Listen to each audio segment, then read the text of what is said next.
ছোট হেলিকপ্টার ভাড়া করে ফেলেছি গাইস, প্রি ওয়েডিং করতেছে। সকাল সকাল ম্যাডামের সাথে টিম ছবিবাবুকে নিয়ে গাইস চললাম প্রি ওয়েডিং শুট করতে। মামা আমি এখন ঘুমাবো, তুই ডিস্টার্ব করবি না। ভাই বহুদিন বাদে সূর্য উদয় দেখলাম, কারণ আমার সকালটাই হয় দুপুর 9টায়।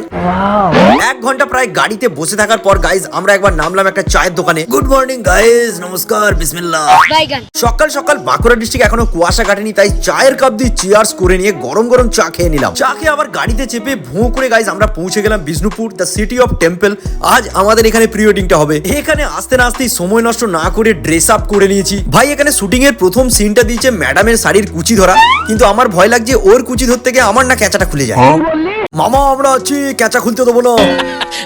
যাই হোক, তারপরে মনে সাহস নিয়ে শাড়ির কুচির পর্বটাকে শেষ করে জোড়া বাংলা মন্দিরে চলে এসেছি। দ্বিতীয় শ্যুটটা খুবই ভালো ছিল, যেটা কেষ্ট ঠাকুরের মতন বসে থাকা ছাড়া কাজ নাই। তারপরেরটাতে আমি যেতে চাইছি না, আমাকে জোর করে টেনে নিয়ে যাচ্ছে। একটা ভালো কাজের পিছনে একটা ক্যামেরাম্যানের কতটা কন্ট্রিবিউশন থাকে তোমরা দেখো। ফেসবুকে তোমরা টিম ছবিবাবু সার্চ করলে ডিটেলস সব পেয়ে যাবে। আর প্রি শুটের কাজ 2-3 দিনের মধ্যে আসছে। এবারে ভাই ছোট হেলিকপ্টার উড়িয়ে আমাদের শুটের কাজ চলছে। ভাই তৃতীয় শুটে আমাদের দুজনের ড্রেস চেঞ্জ হয়ে গেছে। মামা এবারে আমাকে বোঝাচ্ছে যে এরপরে কি করতে হবে। এরপরে শুটগুলো আর আমি তোমাদের দেখাবো না, যেটা দেখার জন্য তোমাদের প্রি ওয়েডিং শুটটা দেখতে হবে।